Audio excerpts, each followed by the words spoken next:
Right వివాహేతర సంబంధాలు అక్రమ సంబంధాలు చివరికి హత్యలకి లేదా ఆత్మహత్యలకి దారి తీస్తూనే ఉంటాయి. అది మరోసారి ఇప్పుడు నిరూపించబడింది. కర్నూలు జిల్లాలో ఘోరమైనటువంటి హత్య జరిగింది.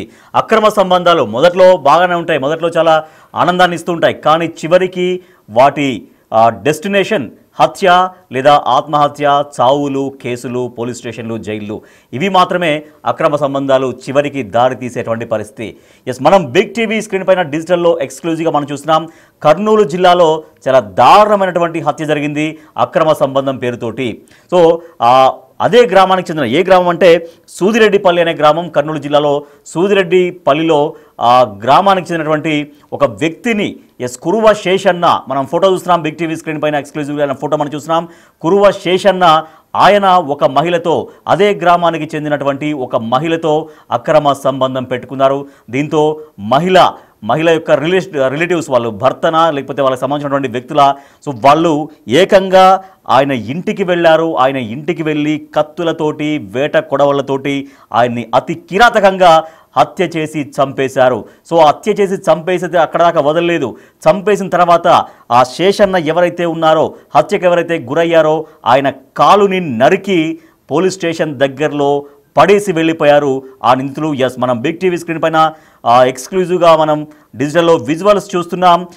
బైక్ పైన ముగ్గురు వ్యక్తులు బైక్ పైన ఆయన కాలుని నరికేసినటువంటి కాలుని తీసుకెళ్తూ ఇక్కడ పోలీస్ స్టేషన్ దగ్గర పడేయడం కోసం తీసుకెళ్తున్నటువంటి విజువల్స్ మనం చూస్తున్నాం. మనం చూస్తున్నాం కురువ శేషన్న, ఈయన సూదిరెడ్డిపల్లి, కర్నూలు జిల్లా సూదిరెడ్డిపల్లిలో ఉంటారైనా.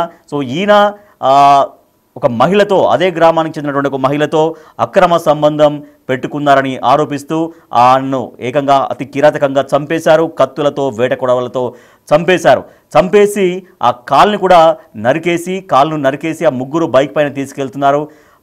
అక్కడ సమీప పోలీస్ స్టేషన్ దగ్గర ఆ కాలుని పడేసి వాళ్ళు అక్కడి నుంచి మా నాన్న కొట్టినారు సార్. మేము కింద మా ఇల్లు కొంచెం లోన్కుంది సార్.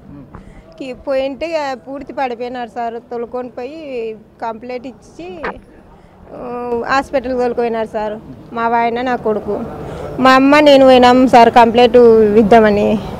పోయింటే సార్ ఇట్లా సుధిరెడ్డిపల్లి సార్ కంప్లైంట్ తీసుకొని అంటే, ఏం పేరు అంటే ఇట్లా చేసన్న సార్ అంటే ఇంతవరకు పెట్టినారు అంటే మళ్ళీ వాళ్ళు కూడా పెట్టినారు రిటర్న్ కేసు, అదే రేప్ కేసు కింద పెట్టినారంట సార్. అంటే అట్లా కాదు సార్, వాళ్ళే ఇట్లా కొట్టినందుకు అట్లా పెట్టినారు సార్. అదంతా నిజం కాదు సార్, అబద్ధం. వాళ్ళు బాగా ఉన్నోళ్ళు సార్, మేము చూస్తే బీదల్లో బలగం ఉన్నోళ్ళు వాళ్ళు అని చెప్తే, మళ్ళీ బలగం ఉన్నోళ్ళ జోలు మీరు ఎందుకు పోయినారమ్మా, పొద్దునేకి రాపోండి అని చెప్పినారు సార్. రాసుకెళ్ళారుగా పొద్దునేకి పోయింటే సాయంత్రం రాండి అని చెప్పినారు సార్. సాయంత్రం మేము ఫోన్ చేసేంత వరకు రావద్దని చెప్పి పోలీసులు అప్పటికే ఈ మనుషులు చంపేసినారు సార్. మన ఆయన వచ్చి విపరీతంగా చంపేసినారు, కాళ్ళు నరికేసినారు, రూమ్ వల్ల రక్తమే. 4 వచ్చినారు సార్. ఒక ఆయన వచ్చి అమ్మ కేసులు వద్దు, గొడవలు వద్దు, రాజు అవుదామని చౌదరి వచ్చినాడు సార్. మా ఆయనతో ఫోన్ మాట్లాడి వద్దు ఇవాళప్పుడు పొద్దున మాట్లాడదామంటే, లేదు ఇప్పుడే మాట్లాడదాము, పొద్దున పూట మా వాళ్ళు ఎవ్వరు ఉండరు, పెద్ద మనుషులు ఎవ్వరు ఉండరు, ఇప్పుడే మాట్లాడదాము అనుకుంటే ఇంట్లోకి వచ్చినాడు. ఇంట్లోకి వచ్చి అది ఇదని చెప్పుకుంటే వాళ్ళ తమ్ముళ్ళు కొడివెళ్ళు వెనక పెట్టుకొని వచ్చినాడు సార్. కొడివెళ్ళు వచ్చి మా ఎవరు లేరు సార్, నా కొడుకుని బయటకు పంపించినారు వాళ్ళు, అది ఇది బయట అద్దాపు అని. నేను ఒక్కదాని ఉంటే చౌదరి అనే తోడు నా చేతులు బిగ్గర పట్టుకున్నారు. ముగ్గురు పోయి మా నాన్న నరికినారు సార్ కాలు మళ్ళీ పట్టుకొని వాళ్ళని ఎవరు ఏం చేసుకోలేరు, ఎక్కడ భూమి పోయినా చింతలే, మమ్మల్ని ఎవరు ఏం చేసుకోలేరని బగ్గిపోయిన ఇట్లా అందరూ ఊరు మందికల్లా చూపించుకుంటూ పోయినారు సార్. అంత వాళ్ళకి బలగం ఉందని సార్. 5 మంది ఆడపిల్లలు ఏం చేసుకోలేరని వాళ్ళు ఇట్లా చేసినారు సార్. మీరే న్యాయం చేయాలి సార్. అక్కడ పోలీసులు న్యాయం చేయలేకుంటే మీరైనా న్యాయం చేయాలి సార్. మేము బీదోళ్ళం సార్, 5 మంది ఆడపిల్లలు. మేము ఒక్క కొడుకున్నారు సార్, మా తమ్ముడు ఒక్కడు. మీరు న్యాయంగా చేయండి సార్. వాళ్ళకి ఖచ్చితంగా శిక్ష పడాలి సార్. ఈరోజు వాళ్ళు మా నాన్నకి జరుగుతుంది, రేపు మాకు జరుగుతుంది సార్. మేము బీదోళ్ళం కదా సార్, ఖచ్చితంగా న్యాయం జరగాలని అడుగుతున్నాను సార్. నా పేరు శకుంతల సార్.